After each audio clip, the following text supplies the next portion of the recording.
Okay, so in the last class we were discussing about structural isomerism. Today we will discuss the stereo isomerism. और हमने देखा था stereo isomerism में दो part होते हैं।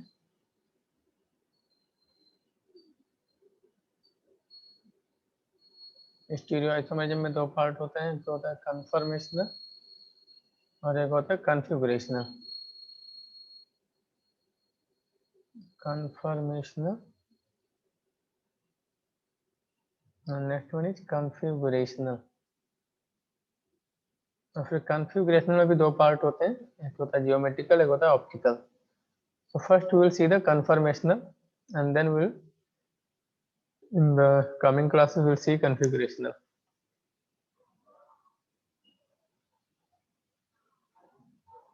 Conformational isomerism, ठीक है। तो कन्फर्मेशनल आइसोमेरिज्म का मतलब क्या होता है? फॉर एग्जांपल जैसे मैं बोलता हूँ कि हमारे पास एक कोई कंपाउंड है CCH3 जैसे F and Cl, then C, यहाँ पे भी जैसे आई है Br एंड I जैसे Cl। अब क्या होगा यहाँ पे देखिए, हम लोगों ने केमिकल बॉन्डिंग में पढ़ा था कि सिंगल बॉन्ड के अबाउट फ्री रोटेशन पॉसिबल होता है। ये जो सिंगल बॉन्ड है इसके बाद हम लोग यदि हम लोग इस मॉलिक्यूल को रोटेट कर दें, या जैसे एक कार्बन को फिक्स कर दें और दूसरे कार्बन को इस सिंगल बॉन्ड के बाद यदि रोटेट करें, तो रोटेट करने की वजह से ग्रुप्स का रिलेटिव पोजीशन चेंज हो जाएगा कि नहीं? हाँ। तो सिंगल बॉन्ड के अबाउट रोटेशन की वजह से जब ग्रुप्स का रिलेटिव पोजीशन चेंज हो जाता है, तब जो डिफरेंट डिफरेंट अरेंजमेंट मिलते हैं उनको हम लोग बोलते हैं कन्फर्मर्स। एंड इस टाइप के आइसोमेरिज्म को बोलते हैं कन्फर्मेशनल आइसोमेरिज्म। देखो स्ट्रक्चरल आइसोमेरिज्म में क्या होता था, उनके मॉलिक्यूलर फार्मूला सेम रहती थी, बस स्ट्रक्चर अलग रहती थी। यहाँ पे मॉलिक्यूलर फार्मूला भी सेम होगा, स्ट्रक्चर भी सेम होगी, बट एटम्स या ग्रुप ऑफ एटम्स का रिलेटिव पोजीशन एक दूसरे के रिस्पेक्ट में चेंज हो जाता है। The relative position of atoms और group of atoms will change with respect to each other, तब उसको हम लोग बोल देते हैं स्टीरियो आइसोमेरिज्म। अब स्टीरियो आइसोमेरिज्म में दो पार्ट है, कन्फर्मेशनल कॉन्फ़िगरेशन। तो कन्फर्मेशन में क्या होता है, कार्बन कार्बन सिंगल बॉन्ड के अबाउट फ्री रोटेशन की वजह से ग्रुप्स का रिलेटिव पोजीशन एक दूसरे के रेस्पेक्ट में चेंज हो जाता है। तो as a result of that जो डिफरेंट डिफरेंट अरेंजमेंट अराइज होते हैं उनको हम लोग बोलते हैं conformers, and such kind of isomerism is known as conformational isomerism. This point is clear और नॉट? Yes sir. ठीक है, तो पहले एक बार डेफिनेशन लिख लेना। डिफरेंट अरेंजमेंट ऑफ एटम्स और group of atoms, different arrangement of atoms or group of atoms in 3D space, different arrangement of atoms or group of atoms in 3D space due to free rotation about carbon carbon single bond. In 3D space. हाँ, in 3D space due to free rotation about carbon carbon single bond, due to free rotation about carbon carbon single bond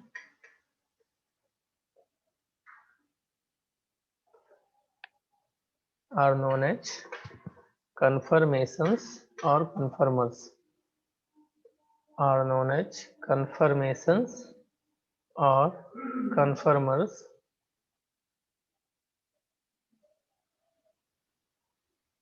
are known as conformations or conformers, and this phenomenon is called conformational isomerism, and this phenomenon is called conformational isomerism.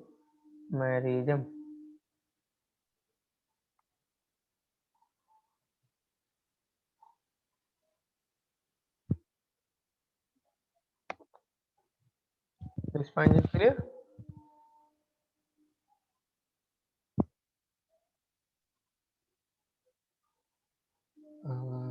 पूरा clear नहीं हुआ। नहीं नहीं, पूरा clear अभी जब हम लोग आगे डिस्कस करेंगे तब होगा ना। अभी जो है सम ब्रॉड आइडिया क्या होता है। Okay, now shape. अब कन्फर्मेशनल आइसोमेरिज्म को पढ़ने के लिए we'll have to, सबसे पहले हम लोग 3D मॉलिक्यूल का 2 डायमेंशन में प्रोजेक्शन कैसे करते हैं उसको डिस्कस करेंगे। जैसे कोई 3D मॉलिक्यूल है, आपको उसको 2D पेपर पे बनाना है। जनरली हम लोग क्या करते हैं, प्रोजेक्शन ले लेते हैं। Now there are different kind of projection of 3D molecule on the 2-dimension plane. So first we will discuss the projection of 3D molecule on 2D plane. So here we will discuss 2 different kinds of projection. One is known as Newman projection and another one is known as Short's projection. Newman projection and next one is Short's.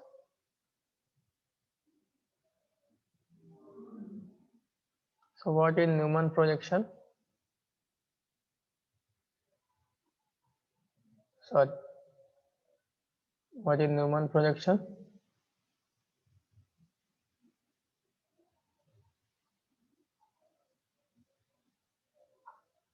ठीक है, suppose हमारे पास एक ethane का molecule है, right. Ethane है, तो इसको हम ऐसे बना सकते हैं C H H H and C H and H and H. अब माइंड इट, इसका मैं सिंपल स्ट्रक्चर बना दिया, लेकिन हमको पता है ये कार्बन भी sp3 है, ये कार्बन भी sp3 है। तो ये दोनों कार्बन sp3 है, तो ये तीनों हाइड्रोजन एक प्लेन में नहीं होंगे, राइट। अब न्यूमन प्रोजेक्शन क्या होता है, लेट अस से आप इसको इधर से देख रहे हैं ना, you are seeing the molecule from this side.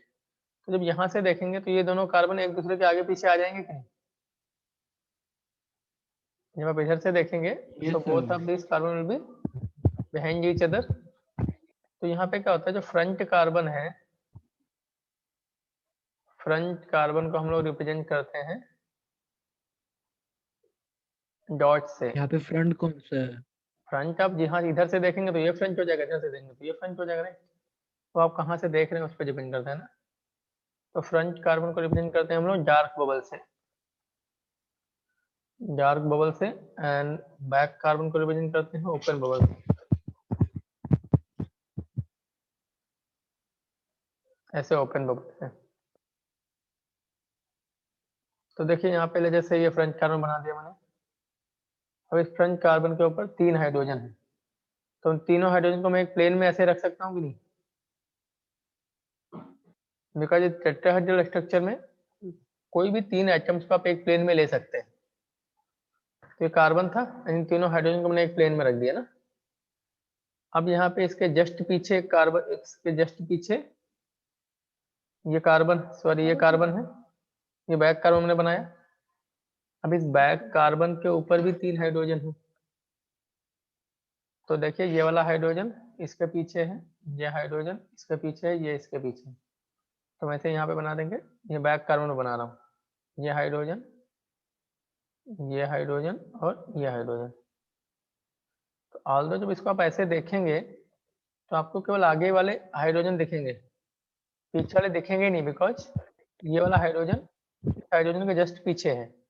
Similarly ये वाला हाइड्रोजन इस हाइड्रोजन के जस्ट पीछे है, ये वाला हाइड्रोजन इस हाइड्रोजन के जस्ट पीछे है। तो आपको पीछे वाले कार्बन, सिमेट्रिकल है। हाँ पीछे वाले कार्बन के हाइड्रोजन आपको दिखने वाले नहीं है, बट स्टिल हम लोग को यहाँ दिखाना पड़ेगा ना। तो इसलिए मैं ऐसा दिखा रहा हूँ कि ऐसा लग रहा है कि बिल्कुल जस्ट एक दूसरे के आगे पीछे हैं, तो ऐसे दिखा देते हैं इसको ना। ये समझ आया? न्यूमन मतलब न्यूमन प्रोजेक्शन में ऐसे नीचे वाले स्ट्रक्चर की तरह शो करता है। हाँ, this is Newman projection. Basically आपको कहाँ करना है, मॉलिक्यूल को इस साइड से देखना है ना, बॉन्ड के अलोंग, कार्बन कार्बन बॉन्ड के अलोंग देखना है मॉलिक्यूल को। तो जब अलॉन्ग देखेंगे तो आपको आगे वाला ही कार्बन दिखेगा, पीछे वाला कार्बन नहीं दिखेगा। और फिर इन तीनों हाइड्रोजन को मैंने ऐसे कैसे बनाया, बिकॉज हमको पता है कि sp3 में sp3 हाइब्रिडाइजेशन में कोई भी 3 टर्मिनल एटम्स को आप एक प्लेन में ले सकते हैं, राइट। टेट्राहेड्रल हम समझ लोग गया बना के सर। देखे हैं, टेट्राहेड्रल कैसा बनता है, ऐसा बनता है कि नहीं। हम्म। तो यहाँ पे आप किन्हीं किन्हीं भी 3 को एक प्लेन में ले सकते हैं, राइट। जैसे ट्रायंगुलर फेसेस होते हैं कि नहीं। तो इसी तरीके से मैंने इन 3 को प्लेन में ले लिया। अभी हाइड्रोजन जस्ट कहाँ हो गया, सिर्फ परपेंडिकुलर प्लेन में। अब पीछे वाले कार्बन के हाइड्रोजन मैंने बनाए, तो इस तरीके से न्यूमन बनाते हैं, राइट। चलिए अब थोड़ा सा दूसरा प्रोजेक्शन देख लेते हैं, सॉहॉर्स। फिर कॉपी कर लो।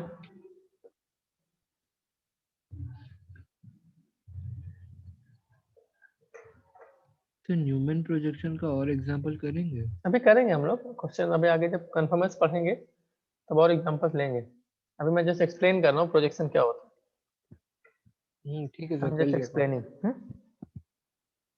कर लिया। सॉहॉर देखते हैं, कन्फर्मेंस बनाएंगे तो उसमें इसकी जरूरत पड़ेगी, तो देखेंगे हम लोग क्या। तो सॉहॉर में बेसिकली लेक्चर से हमारे पास यही है कि हाइड्रोजन इस तरीके से है।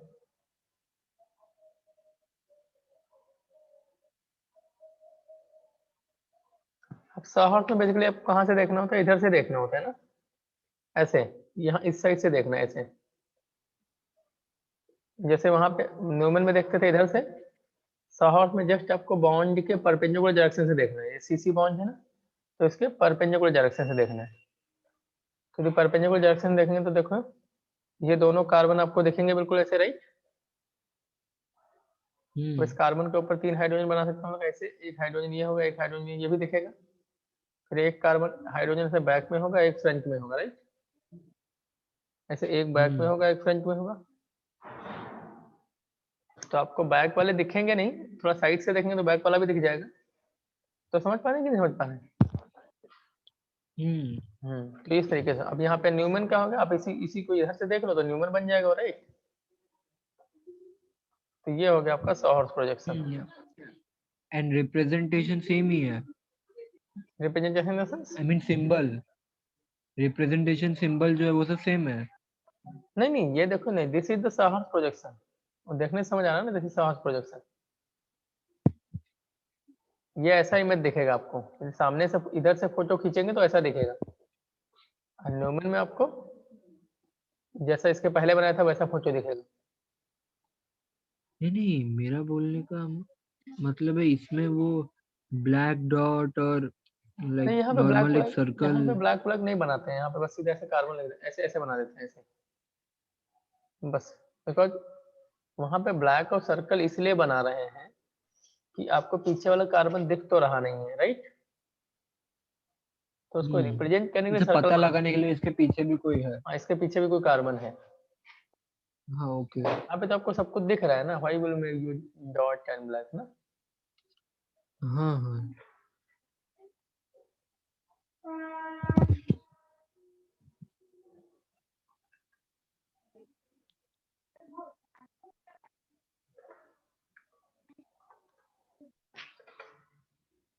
समझ आ गया।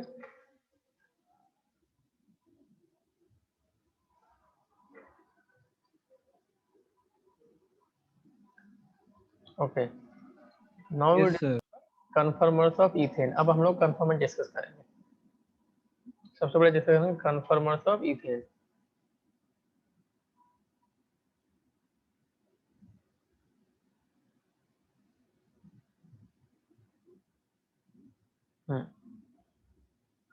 ठीक है, तो सबसे पहले मैं बनाता हूँ इसका न्यूमन प्रोजेक्शन इथेन का। ये फ्रंट कार्बन के ऊपर 3 हाइड्रोजन ऐसे बना दिए मैंने। ये बैक कार्बन, इसके ऊपर मैंने 3 हाइड्रोजन बना दिए।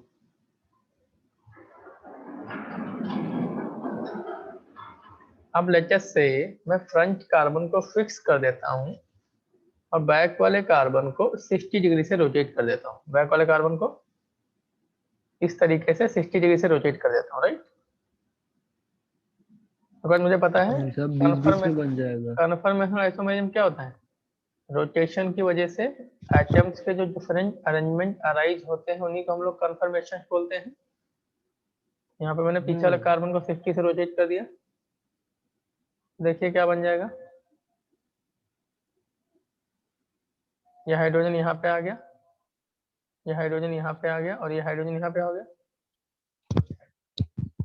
अब यदि आप इसको फिर से 60 से रोटेट करोगे तो फिर से ऐसे बन जाएगा, राइट। तो इस पर्टिकुलर फॉर्म को हम लोग बोलते हैं, अब ये इसके दो कन्फर्मर हो गए, these are two conformers, these are two conformers of ethane. अब यहाँ पे इस पर्टिकुलर फॉर्म को हम लोग बोलते हैं, this form is known as eclipse form, eclipsed form. और इस फॉर्म को बोलते हैं स्टैगर्ड फॉर्म, स्टैगर्ड फॉर्म। अभी एक्लिप्स स्टैगर्ड क्या होता है? एक्लिप्स कन्फर्मर क्या होता है? ऐसे कन्फर्मर्स जिसमें एटम जस्ट एक के पीछे एक हो, एटम जस्ट एक के पीछे एक हो, तो उसको हम लोग बोलते हैं तो एक्लिप्स फिर हम कन्फर्मर। पता कैसे लगाएंगे कि कौन सा एक्लिप्स है कौन सा स्टैगर है? बिकॉज सिंबल तो सेम ही यूज कर रहे हैं। अरे नहीं, आपको देखने से नहीं समझ आ रहा है कि यहाँ पे एटम एक दूसरे के जस्ट आगे पीछे है, यहाँ पे आगे पीछे नहीं है। नो लाइक इस केस में क्या था कि हमारा सिमेट्रिकल फिगर था। अगर इफ लाइक कुछ अनसिमेट्रिकल फिगर है तो उस केस तो में तो लाइक ऐसा एक बन सकता है ना, कैसे बनेगा? स्टैगर फॉर्म की तरह ऐसे कुछ एक बनेगा हम्म। लाइक। एक्लिप्स फॉर्म ऐसी होती है जिसमें क्या होता है बेसिकली, आपके जो ये बॉन्ड है ना, ये एक के एक like they are just one behind another. जब बॉन्ड जस्ट एक के पीछे एक होते हैं, एटम भी जस्ट एक के पीछे एक होते हैं, उस फॉर्म को बोलते हैं एक्लिप्स। स्टैगर्ड क्या होता है? when the bond are at the maximum distance as well as जो बल्कि ग्रुप है वो बल्कि ग्रुप भी एक दूसरे से मैक्सिमम डिस्टेंस पे है। ऑल्दो यहाँ पे तो सारे ग्रुप का साइज सेम ही है। अब बॉन्ड मैक्सिमम डिस्टेंस पे कब होंगे? दिस इज द पोजीशन जहाँ पे बॉन्ड मैक्सिमम डिस्टेंस पे होंगे, राइट। जो बॉन्ड है एक दूसरे से मैक्सिमम डिस्टेंस पे यहीं पे तो होंगे। Yes sir. अब लेटर से कोई बल्कि एटम्स है तो बल्कि ग्रुप भी मैक्सिमम डिस्टेंस पे होने चाहिए, तो उसको स्टैगर्ड बोलते हैं। तो एक्लिप्स मतलब conformers in which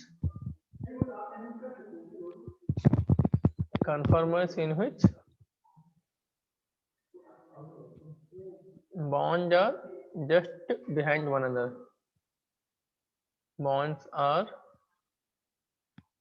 just behind one another।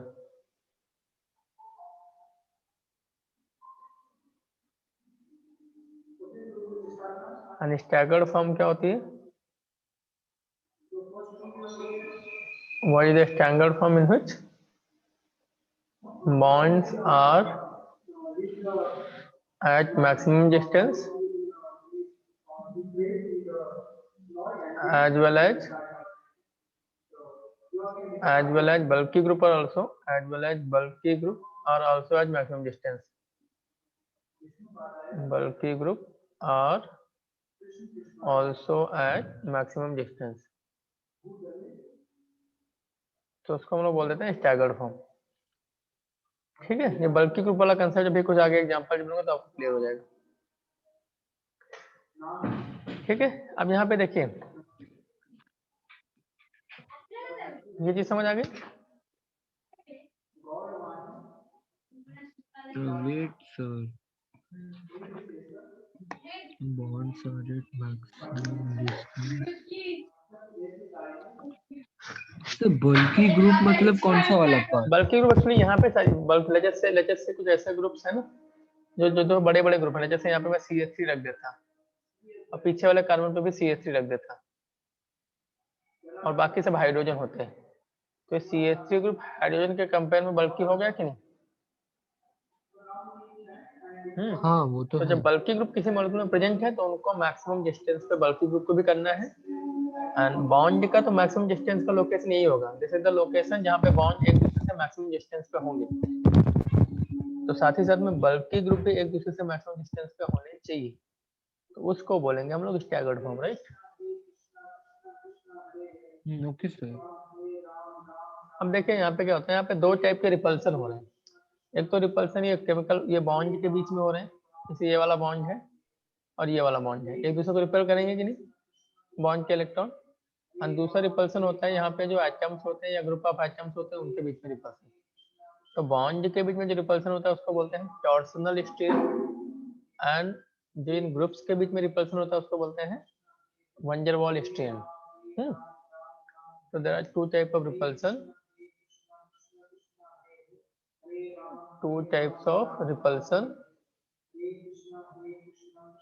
एक को हम लोग बोलते हैं टॉर्सनल स्ट्रेन। टॉर्सनल स्ट्रेन ये क्यों होता है, ड्यू टू रिपल्सन बिटवीन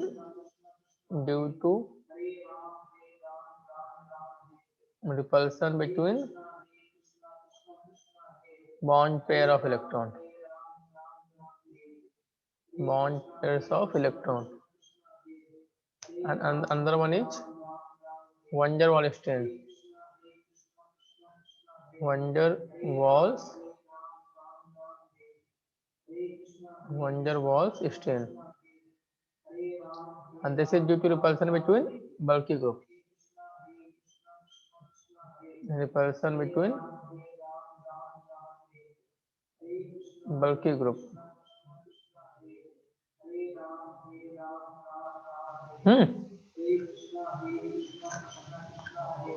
चलिए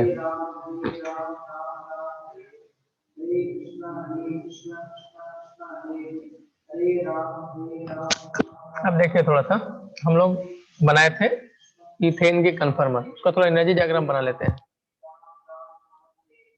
तो ये कन्फर्मर था एक्लिप्स, मैंने theta is equal to 60 degree से रोटेट किया तो क्या बन गया, ये बन गया।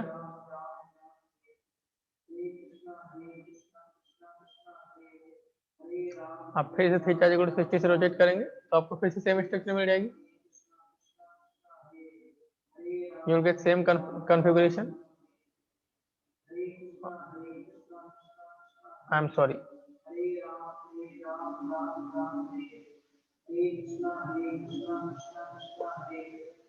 आपको फिर से सेम मिल जाएगा, और फिर से 60 से करेंगे तो आपको सेकंड जैसा मिल जाएगा, राइट।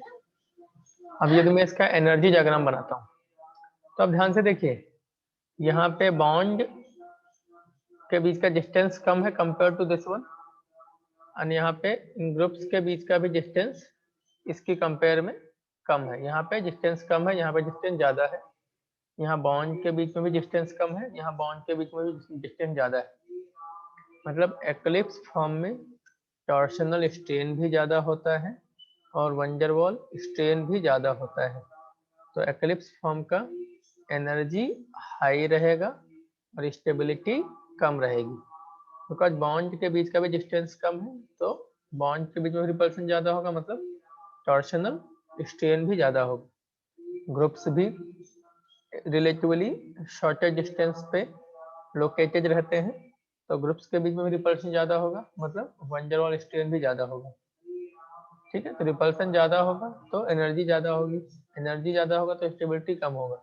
स्टैगर्ड फॉर्म में बॉन्ड के बीच का भी डिस्टेंस मैक्सिमम होता है, ग्रुप्स के बीच का डिस्टेंस भी मैक्सिमम होता है, तो रिपल्सन मिनिमम होगा, एनर्जी भी मिनिमम होगी और स्टेबिलिटी मैक्सिमम होगी।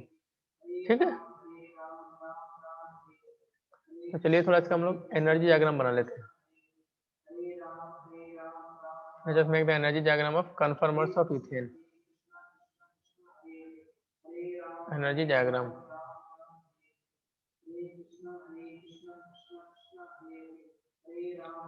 तो जैसे यहाँ पे हमारा एनर्जी है और यहाँ पे थीटा है, ये थीटा 0 जूम कर लेता हूँ जब एंगल 0 है दोनों के बीच में। यहाँ पे थीटा इज इक्वल टू 60 है, फिर 120 बोल देते हैं, 180 बोल देते हैं, फिर 240, 300 एंड 360। मैंने एक पूरा गोला घुमा दिया, राइट। तो देखिए जीरो में क्या होगा, एनर्जी मैक्सिमम होगी, तो 60 पे मिनिमम हो जाएगी आके। तो जैसे ऐसे आया, 120 पे फिर से मैक्सिमम हो जाएगी, उसके बाद 180 पे फिर से मिनिमम हो जाएगी,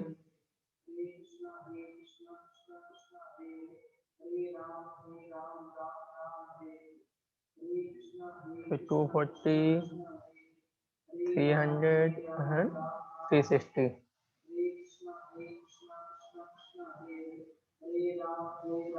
तो इस तरीके से बना लेंगे हम लोग।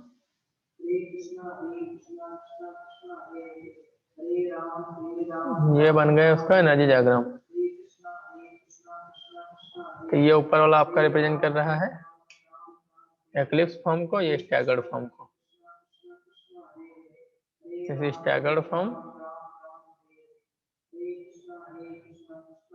और ऊपर वाला ये फॉर्म क्या है, ये एक्लिप्स फॉर्म है।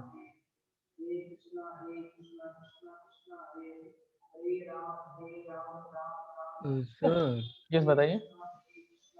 तो बहुत लाइक 60 के नीचे हो गया है, व्हाट हैपेंड? 120 के ऊपर। वो स्टेबिलिटी वाला पार्ट और एक बार बताएंगे, एक उसकी वजह से 60 पे ग्राफ लाइक समझ नहीं पा रहा हूँ।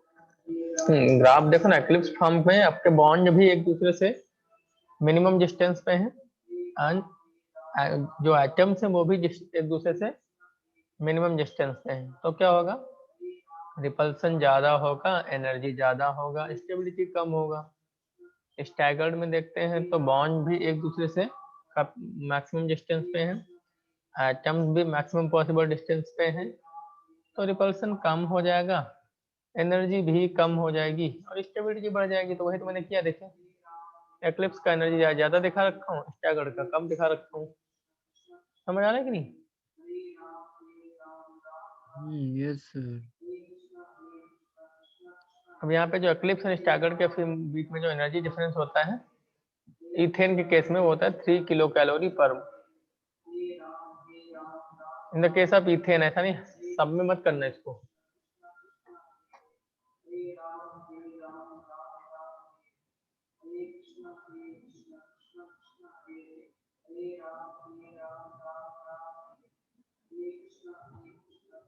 समझे? Yes sir. अब हम लोग बनाते हैं confirmation in propane.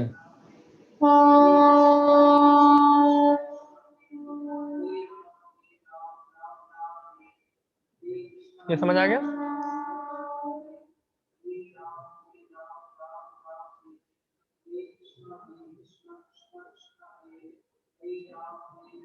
Okay, next let's say confirmation in propane.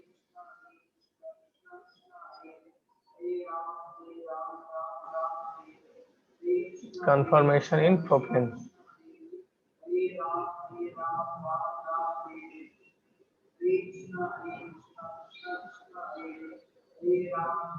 Conformation in propane. ठीक है, तो देखिए प्रोपेन क्या होता है, CH3, CH2 एंड CH3। जैसे यहाँ पे एडजेसेंट ये कार्बन ले लेता हूँ, ये कार्बन ले लेता हूँ, इसको फ्रेंच एज्यूम कर लेता हूँ, जैसे इसको फ्रेंच जैसे। अब इसे आपको इसी को फ्रेंच एज्यूम करना पड़ेगा, बिकॉज इसको फ्रेंच एज्यूम करने से बिकॉज ये तो बीच में है ना, तो इसको फ्रेंच एज्यूम कर लिया, तो इसके ऊपर तीनों हाइड्रोजन है, मैं तीनों हाइड्रोजन ऐसे बना। अभी इसको मैंने बैक एज्यूम किया, तो बैक वाले पर आप देख सकते हैं 2 हाइड्रोजन है, एक CH3 है, तो मैंने एक CH3 को यहाँ बना दिया और ये हाइड्रोजन बना दिया, दूसरा हाइड्रोजन मैंने यहाँ पे बना दिया। तो ये तो हो गया इसका eclipse form, this is eclipse form.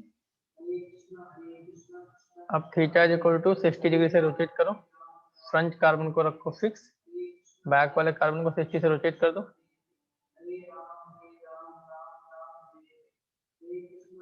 H H तो ये CH3 यहाँ पे आ गया, H and H। अब फिर से आप थीटा इक्वल टू 60 से रोटेट करेंगे तो आपको पहले जैसे स्ट्रक्चर मिल जाएगा, H H नहीं वो H। ठीक है सर, स्टार्टिंग में आपने जो लिखा हम्म बॉन्ड स्ट्रक्चर, हम्म। उसमें ऊपर डॉट डॉट क्यों लाइक किया? कहाँ पे? अरे एकदम मैं ऊपर, हाँ अरे मैं वही बोल रहा वही। हूँ इन दोनों को डॉट नहीं है, मैं इन दो कार्बन को सेलेक्ट किया हूँ इसलिए ऐसे बना दिया। अच्छा ओके। सुनते नहीं हो क्या जब मैं कुछ बोलता हूँ?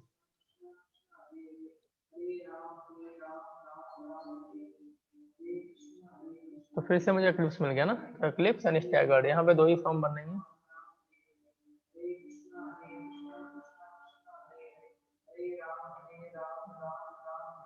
Okay, this is eclipse and this is staggered.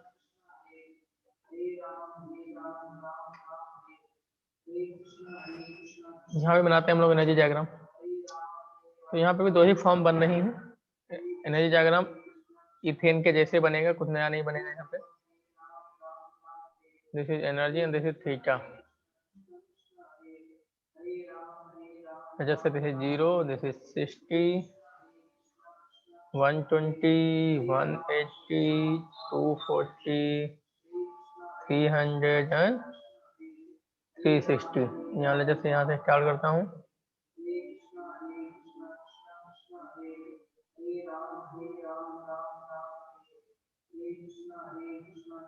This is 60, 120, 180, 240, 300 and 360।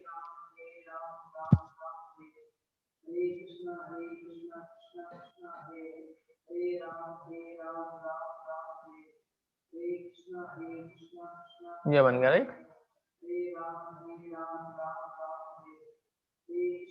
और यहाँ पे जो एनर्जी डिफरेंस होता है एक्लिप्स और स्टैगर्ड के बीच में, दैट इज 3.5 किलो कैलोरी पर मोल,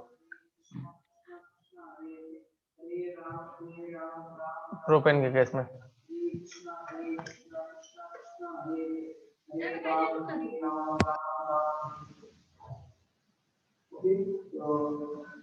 Your chanting together. So one important thing is the chanting is focus. So we are chanting this so that we can every day we should try to focus and repeat our focus on the one day. So for that, what we should do?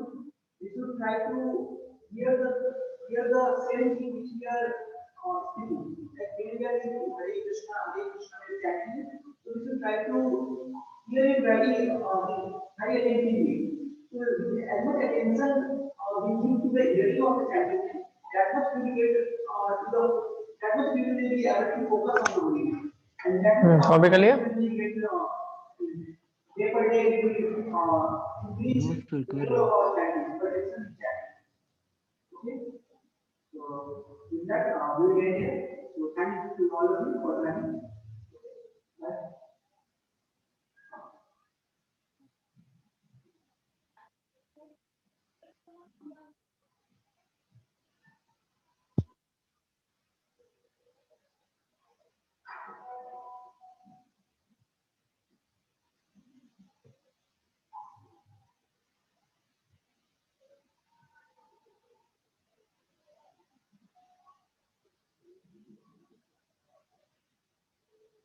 Yes sir. Okay, next हम लोग discuss करेंगे confirmation of butane. ऐसे तो फिर सबका होगा,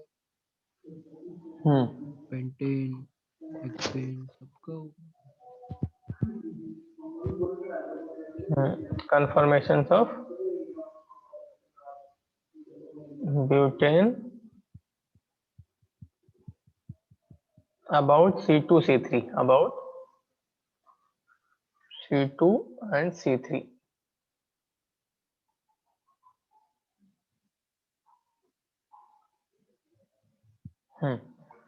तो ये हमारा ब्यूटेन होगा CH3, CH2, CH2 and CH3। हमको यहाँ पे carbon number 2 and carbon number 3 के अबाउट बनाना है। ठीक है, जैसे मैं इसको फ्रंट मान लिया, किसी को भी फ्रंट बैक मान लो, सिमेट्रिकली ये सब कुछ। ये बैक हो गया। तो यहाँ पे देखिए एक CH3 लगा हुआ है, सॉरी एक CH3 लगा हुआ है, 2 हाइड्रोजन है, मैंने बना दिया ये। सबसे पहले हम लोग एक्लिप्स फॉर्म बना लेते हैं। CH3 के पीछे CH3 बना दिया, बैक कार्बन पे भी एक CH3 2 H है, H के पीछे H बनाया एंड इस H के पीछे भी H बना दिया। अब करो थीटा इज इक्वल टू 60 से रोटेट, फ्रंट को रखो फिक्स, बैक को थीटा इज इक्वल टू 60 से कर दो rotate, H and H, CH3 यहाँ आ गया, H यहाँ चला गया और H यहाँ आ गया। अब इसको फिर से थीटा इज इक्वल टू 60 से करो, CH3 H एंड अभी यहाँ पे आ जाएगा CH3 एंड H यहाँ चला जाएगा एंड H यहाँ आ जाएगा। अब देखिए ये फॉर्म और ये फॉर्म सेम नहीं है। क्यों नहीं सेम? यहाँ पे देखो CH3 के पीछे CH3 था, यहाँ पे H के पीछे CH3 है, राइट। तो ऑल्दो यहाँ पे भी बॉन्ड एक के पीछे एक है, यहाँ पे भी बॉन्ड एक के पीछे एक है, बट इन दोनों कन्फर्मर में डिफरेंस है, बिकॉज यहाँ पे CH3 के पीछे CH3 था, यहाँ पे CH3 के पीछे H है, राइट। ये बात समझ पा रहे हैं कि नहीं? नहीं यस तो सर। इसको हम फिर से थीटा इज इक्वल टू, हाँ एक सेकंड, फिर से हम लोग थीटा इज इक्वल टू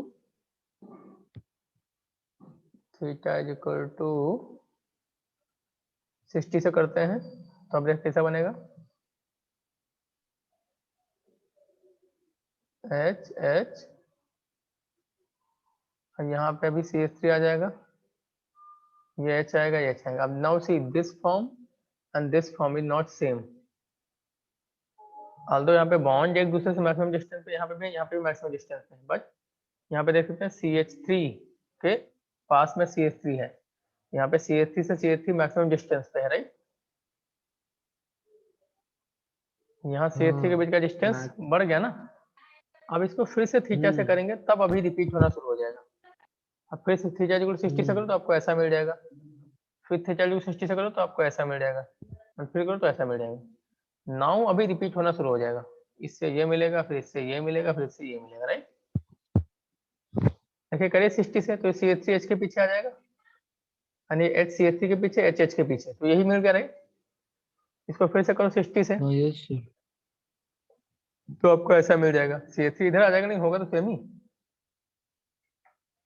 तो अभी रिपीट होना शुरू हो जाएगा। तो बेसिकली यहाँ पे हमको 4 कन्फर्मर दिख रहे हैं, तो इसको हम लोग बोलते हैं fully eclipse, known as fully eclipse.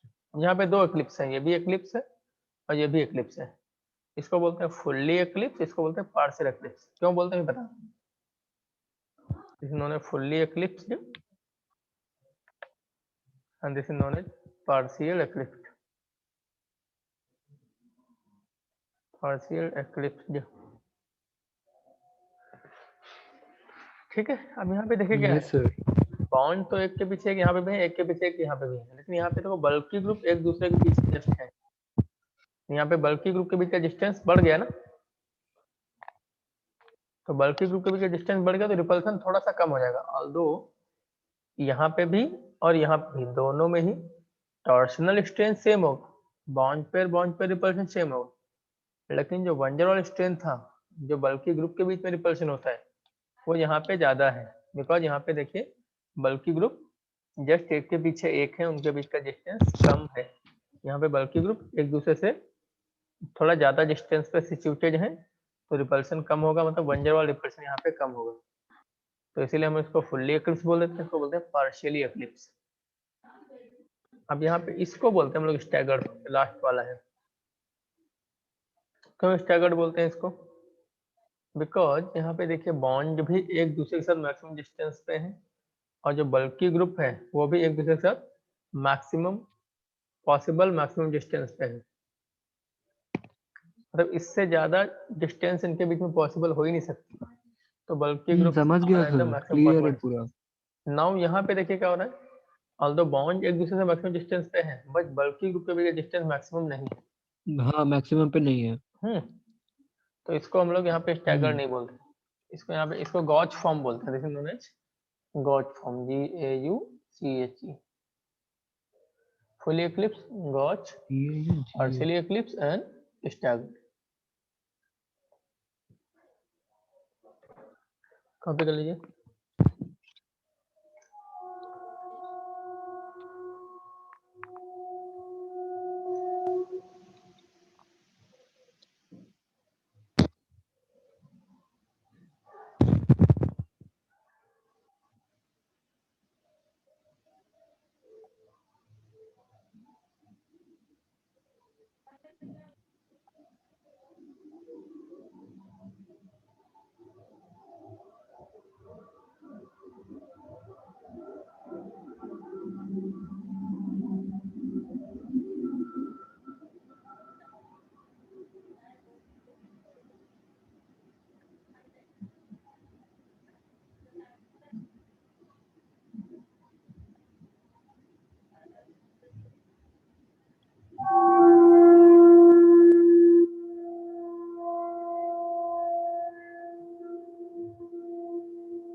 Copy कर लिए।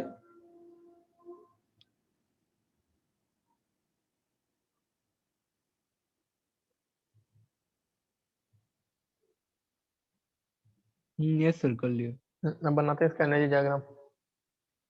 यहाँ पे देखिए सबसे मैक्सिमम एनर्जी किसका होगा, इसका मैक्सिमम होगा, इसका मिनिमम होगा, एंड फिर गॉच वाले का पार्शियल इक्लिप्स से कम होगा। तो बना लेते हैं थोड़ा सा।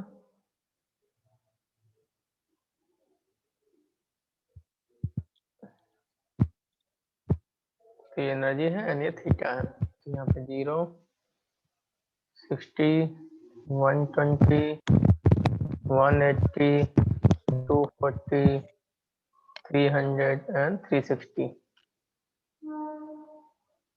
ठीक है, यहाँ पे टोटल आपके 4 एनर्जी लेवल्स होंगे।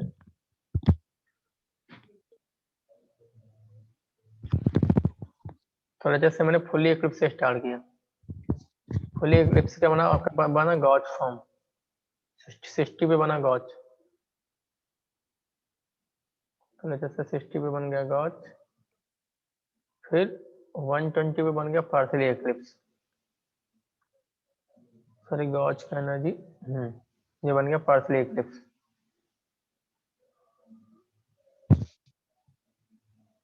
फिर 180 पे बन गया आपका fully eclipse, right? No no, 180 पे फिर से बना आपका क्या, पार्शियली इक्लिप्स, यस करेक्ट। तो 60 पे बना गॉच, 120 पे बना पार्शियली इक्लिप्स, और फिर उससे बन गया आपका स्टैगर्ड, यस करेक्ट। फिर 240 पे बन गया आपका फिर से पार्शियली इक्लिप्स, 300 पे आपका बनेगा फिर से गॉच,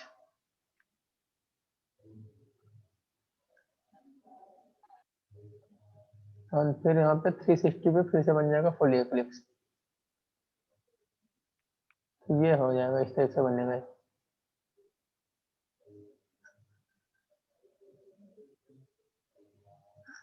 ये आपका फुली इक्लिप्स है,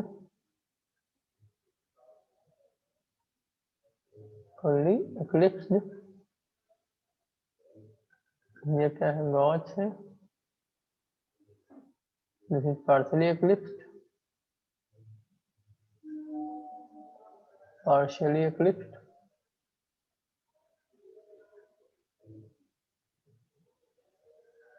and this is staggered.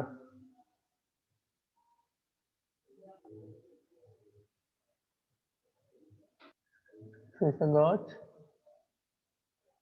और फिर से fully eclipsed।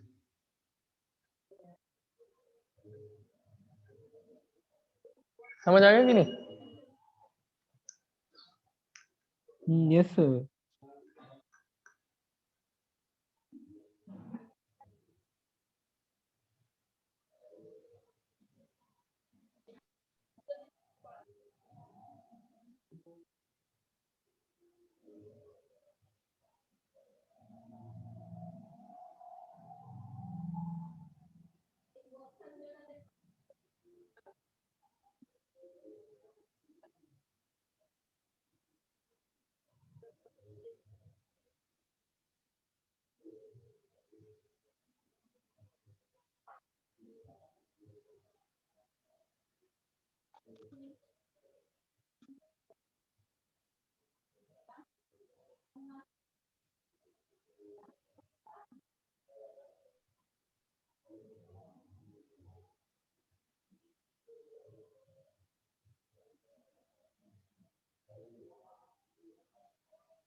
ओके कर लिया। हाँ कर लिया। आंसर इसका मतलब क्या लिखो, एनर्जी लेवल? एनर्जी डायग्राम बोलते हैं इसको, एनर्जी डायग्राम, ये theta energy diagram. Energy diagram of butane.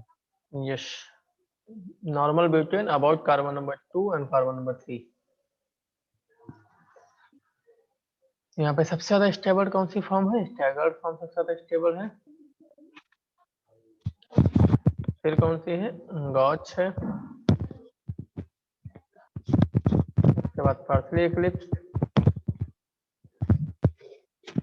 Partially eclipse, then we have fully eclipse, least stable, right.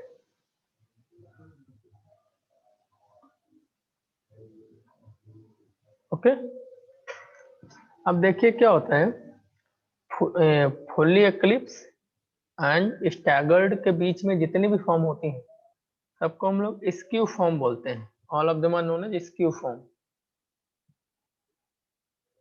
अब एक बार बताइए, फुल्ली इक्लिप्स मतलब जब आपका एंगल 0 हो, एंड स्टैगर्ड मतलब जब आपका एंगल कितना हो जाए, 360 डिग्री हो जाए। अब उसके बीच में आपका इनन्यूमरेबल नंबर ऑफ फॉर्म्स आ जाएंगे, राइट। भाई कन्फर्म मतलब थोड़ा सा भी आप एंगल रोटेट कर दिए तो उनका रिलेटिव पोजीशन चेंज हो जाएगा कि नहीं? अब लेते से 1 डिग्री से भी रोटेट कर दिए तो रिलेटिव पोजीशन चेंज हो जाएगी कि नहीं? तो इसलिए 0 से 360 के बीच में कितने पॉसिबल एंगल है? Infinite number of angle possible है। तो इसे 0 से 360 के बीच में कितने कन्फर्म पॉसिबल होंगे? इनफाइनाइट नंबर ऑफ पॉसिबल होंगे।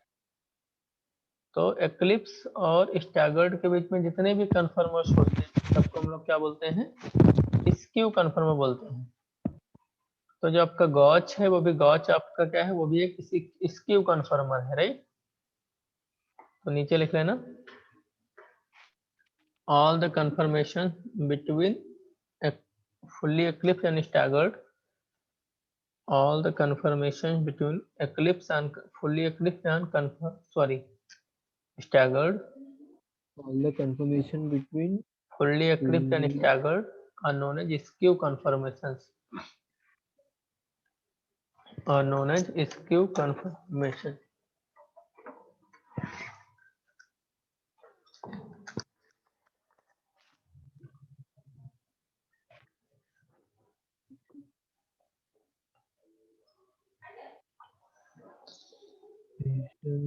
stagger. Yes sir.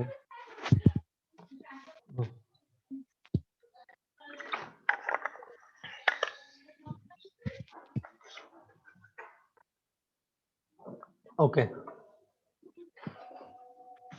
यहाँ पे एक और टर्म आता है दैट इज नोन एज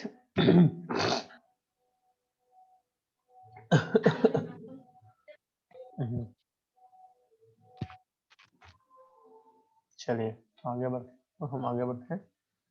एक टर्म आता है जिसको हम लोग बोलते हैं rotational barrier. What is rotational barrier? It is nothing but energy difference between the most stable and least stable conformer.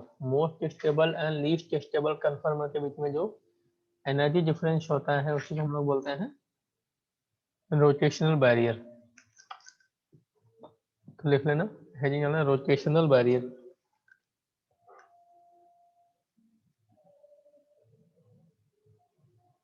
Rotational barrier, so this is nothing but energy difference between most stable and least stable conformers. Energy difference between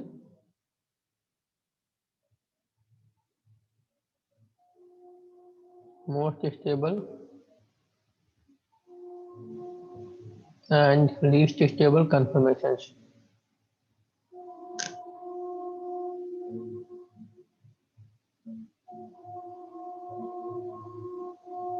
Least stable conformations.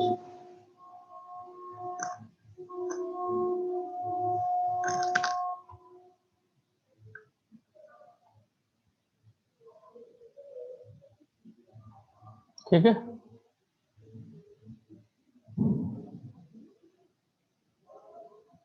चलिए एक question और लिखिए। Draw the most stable conformers of the following. Question is draw the most stable conformation of following।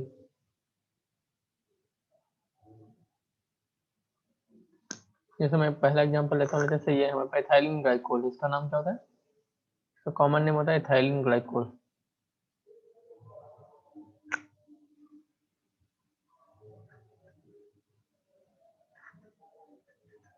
यहाँ पहले जैसे इसको front मान लिया, इसको बैक मान लिया। फ्रंट कार्बन पे 2 हाइड्रोजन है, ये OH बना दिया मैंने, और यहाँ पे 2 हाइड्रोजन है। अभी मोस्ट स्टेबल बनाना है, तो हमको लगता है कि मोस्ट स्टेबल जो होगा वो स्टैगर्ड होगा, लेकिन यहाँ पे क्या है, स्टैगर्ड, यहाँ पे स्क्यू फॉर्म मोस्ट स्टेबल बन जाएगी। तो क्या होता है, यहाँ पे देखिए हाइड्रोजन बॉन्डिंग हो जा रही है, तो हाइड्रोजन बॉन्डिंग होने की वजह से this is going to the most stable कन्फर्मर।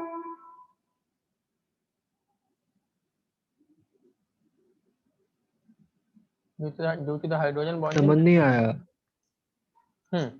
Generally most stable क्या होता है, जिसमें बॉन्ड भी एक दूसरे के साथ मैक्सिमम डिस्टेंस पे हो और बल्कि ग्रुप भी एक हाँ दूसरे के साथ maximum distance, basically staggered form बोलते हैं। हाँ, स्टैगर्ड। लेकिन यहाँ पे हाँ देखिए, यहाँ पे मैं इसको यहाँ पे OH को बीच में रखता हूँ, तो इन 2 OH के बीच में हाइड्रोजन बॉन्डिंग हो जाएगी, तो हाइड्रोजन बॉन्डिंग होने की वजह से ये वाला फॉर्म मोस्ट स्टेबल बन जाता है। समझ आया कि नहीं? ड्यू टू हाइड्रोजन हाँ। बॉन्डिंग।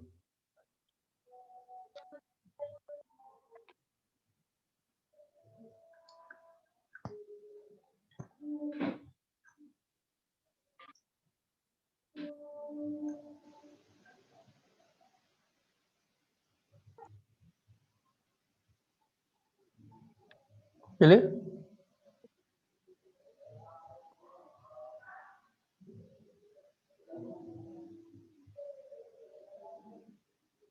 Yes sir, clear.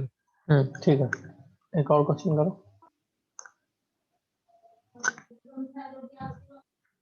यहाँ पे OH है, यहाँ पे F है, इसको आप बनाओ। मोस्ट स्टेबल बनाना है आपको।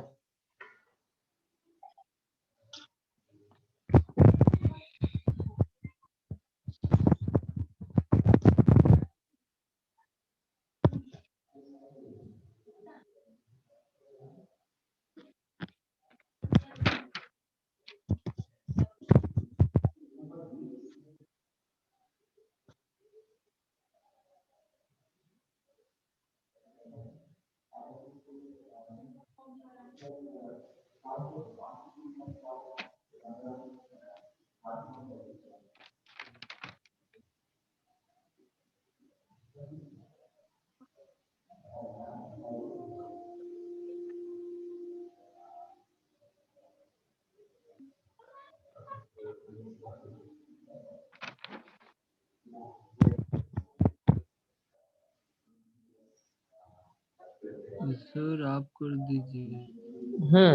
तो इसमें देखिए क्या होगा, मैंने ये बना लिया पहले जैसे फ्रंट। यहाँ पे भी क्या होगा, यहाँ पे भी हम लोग F को यहाँ पे रखेंगे, बिकॉज यहाँ पे F को रखने से F और H के बीच में हाइड्रोजन बॉन्डिंग हो जाएगी। गॉट द पॉइंट और नॉट?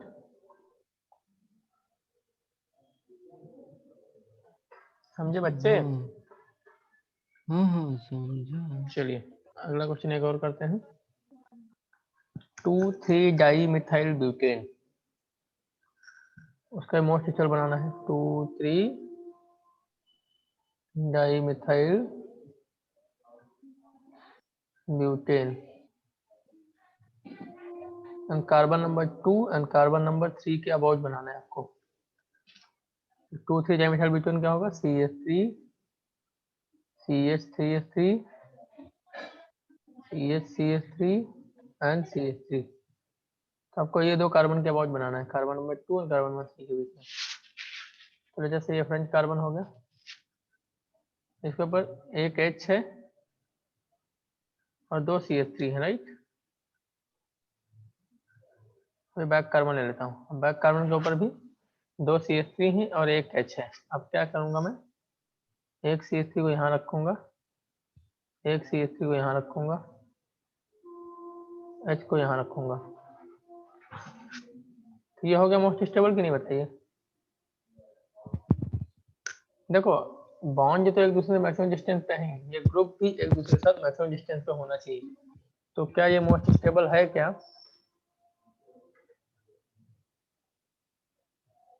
बल्क ग्रुप मैक्सिमम, हाँ वो भी मैक्सिमम डिस्टेंस पे। देखिए सारे पॉसिबल बना के देखेंगे तो ये क्या हाँ, है मैक्सिमम स्टेबल क्या? बल्कि ग्रुप एक दूसरे से मैक्सिमम डिस्टेंस पे है क्या, कि आप इनसे इनसे भी ज्यादा डिस्टेंस इनको कर सकते हैं क्या? जिट पॉसिबल। नहीं इससे तो नहीं कर सकते।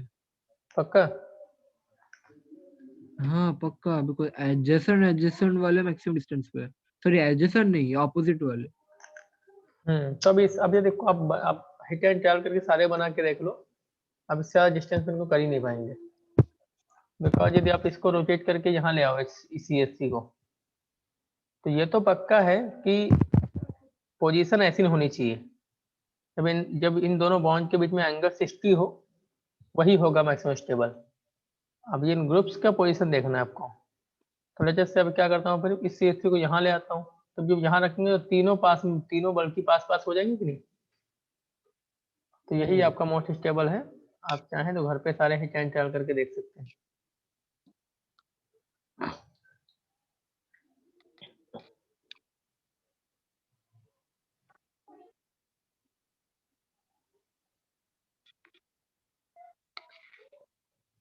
ठीक है।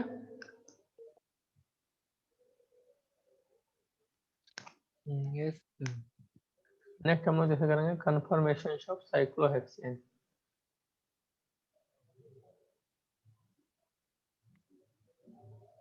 कन्फर्मेशन ऑफ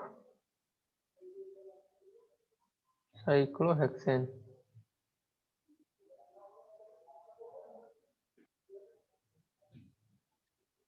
तो देखो साइक्लोहेक्सेन जनरली हम लोग ऐसे बना देते हैं, लेकिन एक्चुअली इसका स्ट्रक्चर ऐसा नहीं होता है।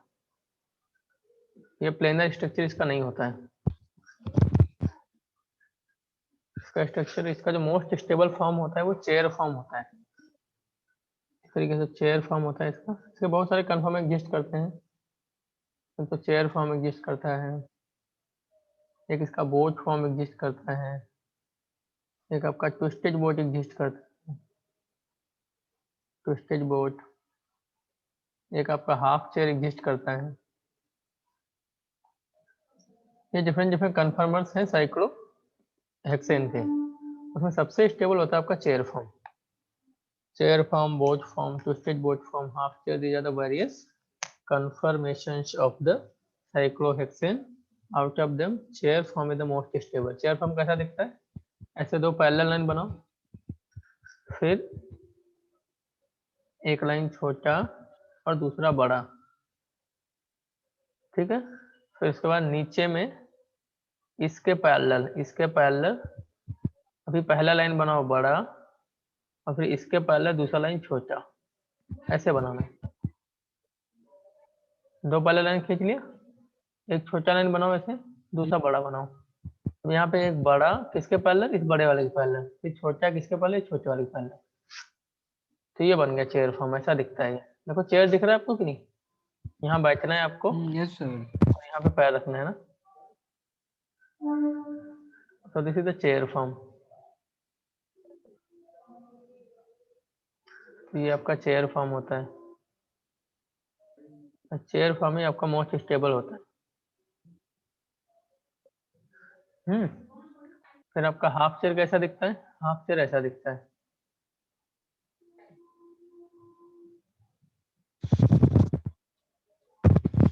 ये हाफ चेयर दिखता है ना, ये हाफ चेयर है। फिर बोट कैसा दिखता है, बोट कितना दिखता है, बोट जैसा बोट होता है ना, ये बोट फॉर्म है। तो ट्विस्टेड बोट ऐसा रहता है। माइंड इट, ये एक दूसरे, ये कार्बन नहीं है, ये यहाँ पे मैं दिखाया हूँ कि बॉन्ड क्रॉस कर रहे हैं एक दूसरे को, करेक्ट। ये कार्बन है, ये कार्बन है, ये समझ कार्बन है, गया। और ये कार्बन है, ये कार्बन है, ये बॉन्ड एक दूसरे को क्रॉस कर रहे हैं, ये ट्विस्टेड बोट फॉर्म हो गई। तो these are the various conformers of cyclohexane. अब थोड़ा मैं चेयर फॉर्म को डिटेल में डिस्कस करूंगा, इसको कॉपी कर लो पहले। और उसका चेयर फॉर्म ही मोस्ट स्टेबल कन्फर्मर होता है। Chair form is the most stable conformer of cyclohexane.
Copy कर लिए? यस सर, हो गया सर। चलिए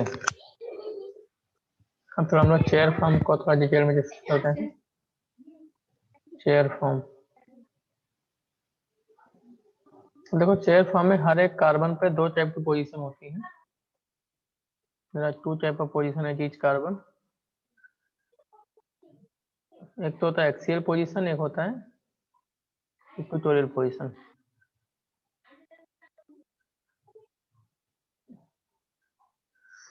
तो यहाँ पे एक्सियल कैसे बनाएंगे,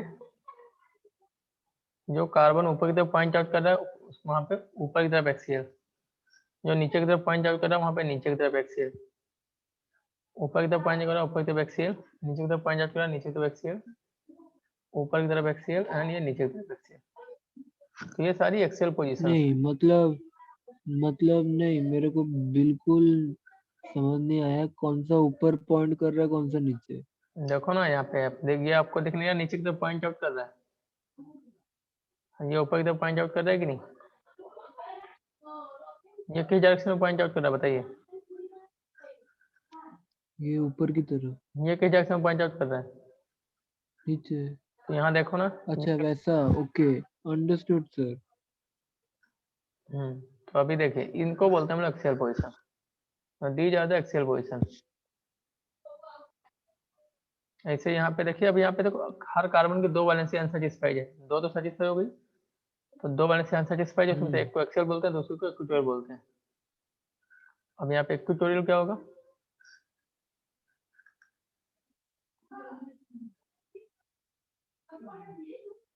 ये ऊपर था तो इस नीचे की तरफ इक्वेटोरियल, ये नीचे था तो ऊपर की तरफ इक्वेटोरियल, ये नीचे था तो ऊपर की तरफ इक्वेटोरियल, ये ऊपर था तो नीचे की तरफ इक्वेटोरियल, ये नीचे था तो ऊपर की तरफ, ये ऊपर था तो नीचे की तरफ। तो ये हो गई सारी इक्वेटोरियल पोजीशन।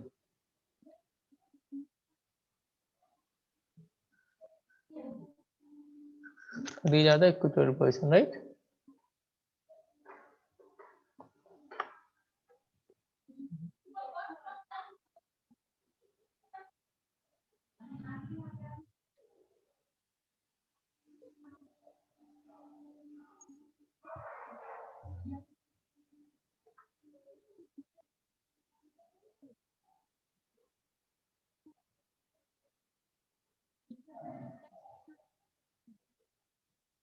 Yes sir. अब हम लोग देखते हैं फ्लिपिंग इन द साइक्लोहेक्सेन, कैसे एक फॉर्म दूसरे फॉर्म में चेंज होता है।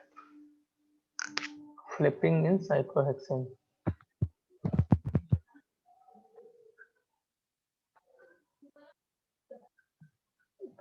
फ्लिपिंग इन साइक्लोहेक्सेन।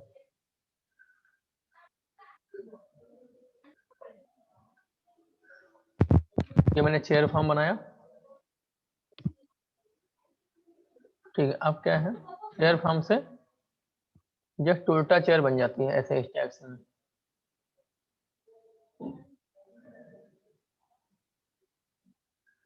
सॉरी, ऐसे। अभी कैसे होता है स्टेप बाय स्टेप देखो। तो सबसे पहले चेयर है, इस चेयर से बनेगा सबसे पहले हाफ चेयर,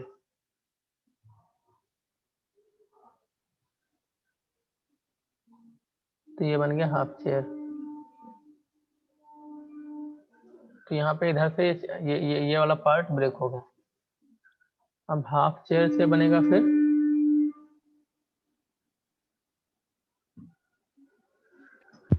हाफ चेयर से बन जाएगा बोट, ये फिर ऊपर चला गया।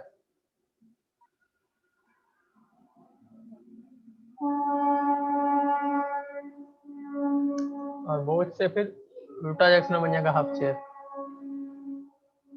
ये हुआ। अब इधर हाफ चेयर बना दो,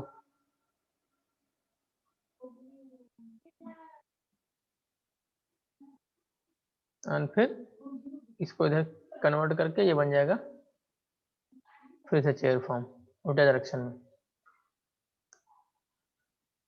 तो इस तरीके से फ्लिपिंग होती है। ये बोट, फिर हाफ चेयर अगेन।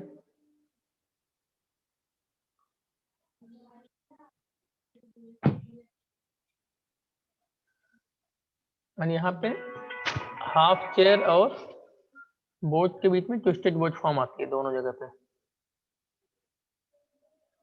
यहाँ पे भी इनके बीच में कौन सी ट्विस्टेड बोट फॉर्म आएगी।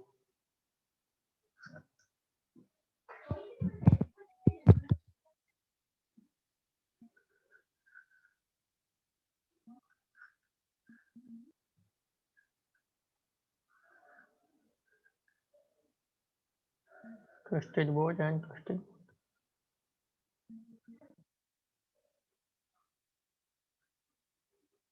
क्लियर, कॉपी कर लो।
कॉपी कर लिया?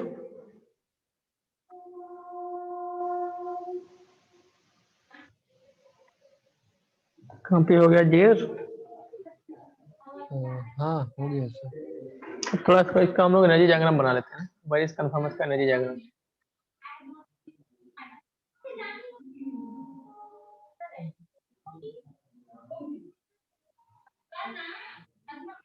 ठीक है,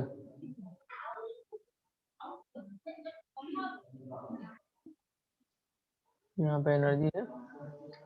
देखिए ऐसा रहता है डायग्राम इसका।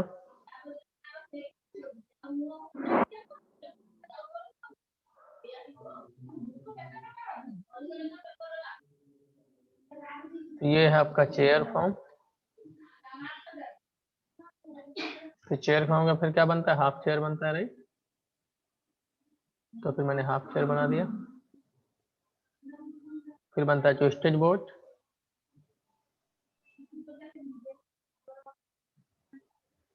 उसके बाद ट्विस्टेड बोट का फिर क्या बनता है आपका, बोट।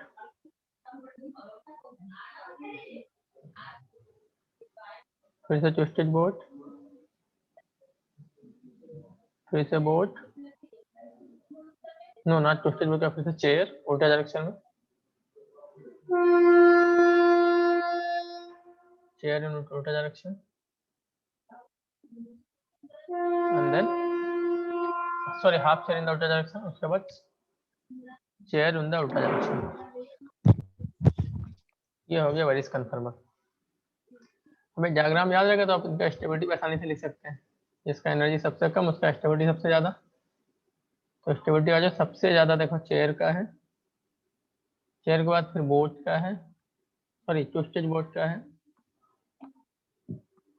एंड ट्विस्टेड बोट के बाद फिर स्टेबिलिटी किसका है, बोट का है। सबसे कम स्टेबल क्या है, हाफ चेयर, राइट? तो ऐसे याद रखना, डब्लू है ना बीच में, देखिए आपको डब्लू दिख रहा है बीच में, डब्लू को ऐसे बीच में डब्लू बना लो, फिर दोनों साइड में एक इस तरीके से लाइन बना दो, राइट? कॉपी कर लीजिए।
ठीक है, कॉपी कर लिया?